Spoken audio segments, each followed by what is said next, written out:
வணக்கம் நண்பர்களே, இது தமிழ் நண்பன் ஷார்ட்கட் சேனல். இப்போ நான் பார்க்க போகிறது மெட்ராஸ் ஹைகோர்ட் தேர்வு சம்மந்தமான தகவல் தான். ஃபஸ்ட்டு வந்து நம்ம பார்க்கக்கூடியது, அதாவது டிரைவர் எக்ஸாமாக இருந்தாலும் சரி, உங்களுக்கு காவலர், இரவு காவலர், மசால்ச்சி, துப்புரவு பணியாளர், இந்த மாதிரி எந்த போஸ்டிங்காக இருந்தாலும் சரி, நீங்கள் ஃபஸ்ட்டு தேர்வு எந்த மாதிரி இருக்கும் அப்படின்ற தகவலை ஃபஸ்ட்டு தெரிஞ்சுக்கணும். முதல்ல இந்த பெய்லீஃப் ஜாபு, பெய்லீஃபு, எக்ஸாமினர், ரீடர், இவங்களுக்கு எல்லாத்துக்கும் 10th குவாலிஃபிகேஷன். பட் நீங்கள் அதர் போஸ்டிங், அதாவது இந்த பெய்லீஃப் 10th குவாலிஃபிகேஷனை தவிர மீதி எந்த போஸ்டிங்க்கு நீங்கள் அப்ளை பண்ணாலும் சரி, இதுதான் உங்களுடைய எக்ஸாம் பேட்டர்ன் அப்படின்றத ஃபஸ்ட்டு தெரிஞ்சுங்க. ஏன்னா நிறையா நண்பர்கள் எக்ஸாம் பேட்டர்னே தெரியாமல் இப்போவும் நம்மக்கிட்ட வந்து கேள்வி கேட்டுக்கிட்டே இருக்காங்க. அதாவது கேள்வி மீன்ஸ் 10th வரையும் படிக்கணுமா, ஃபிசிக்ஸ் கெமிஸ்ட்ரி எல்லாம் படிக்கணுமா அப்படின்ற மாதிரி கேட்குறீங்க. பட் வீடியோவை தெளிவாக பார்த்தீங்க அப்படின்னா உங்களுக்கே ஒரு தெளிவு அப்படின்றது கிடைக்கும். ஃபஸ்ட்டு வந்து பொது எழுத்து தேர்வு கொள்கூறி வகையில் ஓஎம்ஆர் ஷீட்டில் 100 கேள்விகளுக்கு வந்து கொஷின் பேப்பர் இருக்கும். அதில் வந்து 100 கேள்விகள் இடம்பெற்றிருக்கும். இதை முதல்ல தெரிஞ்சுங்க. அதுக்கு அடுத்து வந்து செய்முறை தேர்வு.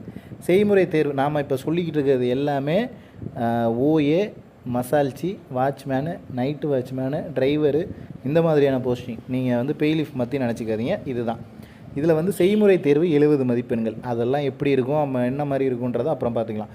ஃபஸ்ட்டு நம்ம எக்ஸாம் பேட்டர்னை ஃபஸ்ட்டு தெளிவாக தெரிஞ்சுக்கிங்க. அடுத்து வாய்மொழி தேர்வு. அதாவது வாய்மொழி தேர்வுனா இன்டர்வியூ, நம்மக்கிட்ட கேள்விகளாக கேட்பாங்க. நம்ம அதுக்கு என்ன பதில் சொல்கிறோமோ அதுக்கு தகுந்த மாதிரி மதிப்பெண்கள் அப்படின்றது கொடுப்பாங்க. ஓகேங்களா? இதுதான், இது 3 ப்ரொசீஜர் இருக்குது. மொத்தமாக 200 மதிப்பெண்கள். இதில் எக்ஸாமில் 100, அது இல்லாமல் செய்முறை தேர்வும் வாய்மொழி தேர்வும் 100 மதிப்பெண்கள். 200 மதிப்பெண்களுக்கு நீங்கள் வந்து தேர்வில் அட்டன் பண்ண போகிறீங்க.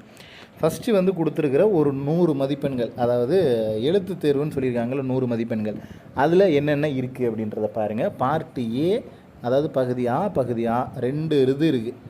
ஆவும் பெரிய ஆவும். இதில் வந்து மொத்தம் 50 வினாக்கள், மதிப்பெண்கள் 50, குறைந்தபட்ச தேர்ச்சி மதிப்பெண் 20. இந்த குறைந்தபட்ச தேர்ச்சி மதிப்பெண்ணை நம்ம கால்குலேட்டே பண்ண தேவையில்லை. ஏன்னா அது வந்து எல்லாருமே வாங்கி ஆகணும். 20க்கு மேலே இருக்கணும். ஓகேங்களா? மொத்தமாக உங்களுக்கு 100 கேள்விகள் இடம்பெறும். அதில் வந்து 2 மணி நேரம் டைம் வந்து கொடுத்துருக்காங்க. ஓகேங்களா? இதுக்கான பாடத்திட்டம் என்ன அப்படின்றத பாருங்கள். ஏன்னா பாடத்திட்டம் தான் நிறைய பேருக்கு நிறைய சந்தேகம் இருக்குது. முதல்ல பகுதி ஆல பொது தமிழ் 8ஆம் வகுப்பு வரை உங்கள் தமிழ்நாடு உள்ள தமிழ்நாடு அரசு பாடத்திட்டம். ஸோ 8th வரையும் இருக்கக்கூடிய தமிழை தெளிவாக பிழை இல்லாமல் நல்லா தெளிவாக படிச்சுக்கணும். ஸோ இதுக்கும் வந்து ஸ்டடி மெட்டீரியல் நம்ம ப்ரொவைட் பண்ணுறோம். பகுதி ஆ இருக்குது பாருங்கள், 2வதுக்கு, அதுக்கும் ப்ரொவைட் பண்ணுறோம். ஓகேங்களா? அடுத்து வந்து இதில் பகுதி ஆள் இருக்கிறது முக்கியமானது. நடப்பு நிகழ்வுகள், அடிப்படை கணிதத்திறன் மற்றும் வீட்டு பராமரிப்பு. அடிப்படை கணிதத்திறன்லேருந்து கேள்விகள் 1-2 தான் வரும். ஏன்னா 8th ஸ்டாண்டர்ட் அப்படின்றப்போ அடிப்படை கணிதத்திறன் மேக்ஸிமம் இருக்கக்கூட வாய்ப்புகள் இல்லை அப்படின்னு தான் சொல்லலாம். வீட்டு பராமரிப்பு முறைகள், சுகாதாரம், உணவு தயாரிப்பு மற்றும் பரிமாறுதல், தோட்டக்கலை உபகரணங்களை கையாளுதல் மற்றும் பராமரிப்பு செய்யும் முறைகள், நீர் பராமரிப்பு மற்றும் பாதுகாப்பு, வீடு மற்றும் அலுவலகம் பராமரிக்கும் அடிப்படை கொள்கைகள். ஸோ இதுதான் சிலபஸில் இருக்குது. நீங்கள் வந்து ஃபிசிக்ஸ் படிக்கணுமா, கெமிஸ்ட்ரி படிக்கணுமா, பயாலஜி படிக்கணுமான்னு கேட்குறீங்க. நான் ஹிஸ்ட்ரி, எக்கனாமிக்ஸ் மட்டும் என்னை படிக்க சொன்னாங்க, ஒரு வேறு சேனலில் கேட்டேன், வேறு ஒருத்தவங்க என்கிட்ட சொன்னாங்க அப்படின்ற மாதிரியெல்லாம் நிறைய நண்பர் ஒருத்தர் கால் பண்ணி கூட கேட்டிருந்தார். 8th வரையும் இருக்கிற ஃபிசிக்ஸ், கெமிஸ்ட்ரி, பயாலஜிலாம் படிங்க. Civics, economics, polity, INM, history இதெல்லாம் வந்து 8th வரையும் படிங்க அப்படின்னு சொன்னாங்களாம். இது வந்து என்ன எப்படி சொல்கிறதுன்னு தெரில. ஸோ தயவு செஞ்சு உங்களுக்கு என்ன பேட்டர்ன் இருக்குது, என்ன சிலபஸில் இருக்குது, நம்ம என்ன படிக்கணும் அப்படின்றத யோசிச்சு படிங்க. தமிழ் வந்து எந்த பிரச்சனையும் இல்லை. 8th ஸ்கூல் புக் வரையும் நீங்கள் படிச்சுக்கலாம். பட் இந்த பேட்டர்ன் நீங்கள் எங்கே இருந்தாலும் மெட்டீரியல்ஸ் வாங்கி தான் படிக்கணும். நம்ம ஃபுல் சிலபஸுமே இந்த பகுதி ஆள இருக்கிற அனைத்து சிலபஸுமே கவர் ஆகிற மாதிரி நம்ம மெட்டீரியல் ப்ரொவைட் பண்ணுறோம். பெய்டு மெட்டீரியல்ஸ் தான். நீங்கள் அமௌண்ட் பே பண்ணி மெட்டீரியல்ஸ் வாங்கிக்கிற மாதிரி இருக்கும். ஓகேங்களா? அதை விட்டுட்டு நான் ஸ்கூல் புக்ஸை படிக்கிறேன் அப்படின்னா உங்களுக்கு கேள்விகள் வெறும் 50 கேள்விகளுக்கு தான் நீங்கள் ஸ்கூல் புக்ஸ்லேருந்து படிக்க போகிறீங்க. மீதி 50 கேள்விகளுக்கு கண்டிப்பாக மெட்டீரியல்ஸ் வாங்கி தான் படிக்கணும். அது நம்மக்கிட்ட வாங்கலைனாலும் வெளியிலையாவது வாங்கி தான் படிக்கணும். பட் நான் என்ன சொல்கிறேன் அப்படின்னா, வாங்கிறதுக்கு முன்னாடி இது எல்லாமே இருக்கா அப்படின்னு அவங்கக்கிட்ட கேட்டுக்குங்க. நடப்பு நிகழ்வுகள், அடிப்படை கணிதத்திறன் இதெல்லாம் இருக்கா அப்படின்றத கேட்டுக்குங்க. கேட்டுட்டு பார்த்துட்டு டெமோ கொடுங்க, டெமோ காமிங்க எங்களுக்கு அப்படின்ற மாதிரி பார்த்துட்டு கூட வாங்க. ஏன்னா நிறைய பேர் என்ன பண்ணிடுறாங்க அப்படின்னா, டெமோ பார்க்குறது இல்லை, மெட்டீரியல் இருக்குதுன்னு சொன்ன உடனே சரி அனுப்புங்கன்னா, அவங்க அனுப்புறது வந்து என்ன பண்ணுறாங்க அப்படின்னா 8th வரையும் ஸ்கூல் புக்ஸை ரெஃபர் பண்ணி அப்படியே கொடுத்துட்றாங்க. ஸோ அதை நீங்கள் பார்த்தீங்க அப்படின்னா கண்டிப்பாக உங்களால் வந்து பாஸ் பண்ண முடியாது. ஏன்னா ஸ்கூல் புக்ஸு நமக்கு தேவையே படாது. இதில் பாஸ் பண்ணணும். அதாவது நீங்கள் ஸ்கூல் புக்ஸ் எதில் பெய்லீஃப் ஜாபுக்கு மட்டும்தான் ஸ்கூல் புக்ஸ் அப்படின்றது யூஸ் ஆகும். பெய்லீஃபு, எக்ஸாமினர், ரீடர், இந்த மாதிரியான போஸ்டிங் நீங்கள் ப்ராசஸ் சர்வர் இந்த மாதிரியான போஸ்டிங் போட்டிருக்கீங்க அப்படின்னா ஸ்கூல் புக்ஸை தாராளமாக படிங்க. அதை நம்மளே ரெஃபர் பண்ணுறோம். அதை தாண்டி நீங்கள் எதையுமே படிக்க தேவையில்லை. பட் இங்கே ஒரு கண்டிஷன், நீங்கள் இதை படிக்கிறீங்க அப்படின்னா ஓஏ ஜாபுக்கோ இல்லை மற்ற போஸ்டிங்கோ படிக்கிறீங்க அப்படின்னா கண்டிப்பாக ஸ்கூல் புக்ஸ் கையில் கூட தொடாதீங்க. மெட்டீரியல்ஸ் வாங்கி தான் படித்தாகணும். ஸோ பார்த்துக்கிங்க. அதே போல் பெய்லீஃப்க்கும் நம்ம மெட்டீரியல்ஸ் அப்படின்றது ப்ரொவைட் பண்ணுறோம். தேவையினாலும் தாராளமாக கால் பண்ணிவிட்டு நீங்கள் மெட்டீரியல்ஸ் அப்படின்றத வாங்கிக்கலாம். ஃபுல் அண்ட் ஃபுல் பிடிஎஃப் வடிவில் உங்களுக்கு வாட்ஸ்அப்லேயே சென்ட் பண்ணிடுவோம். ஸோ அதனோட மெட்டீரியல்ஸ் எப்படி இருக்குது அப்படின்றத அப்படியே ஷோ பண்ணி காமிச்சிடறேன். ஏன்னா நம்ம எல்லோரும் சொல்கிற மாதிரி சொல்கிறது இல்லை. பட் அப்படி ஷோ பண்ணி காமிச்சிட்டோம் அப்படின்னா உங்களுக்கே தெரியும் என்னென்ன டாபிக்ஸ் வந்து இதில் இருக்குது அப்படின்றது உங்களுக்கே தெரிய வரும்.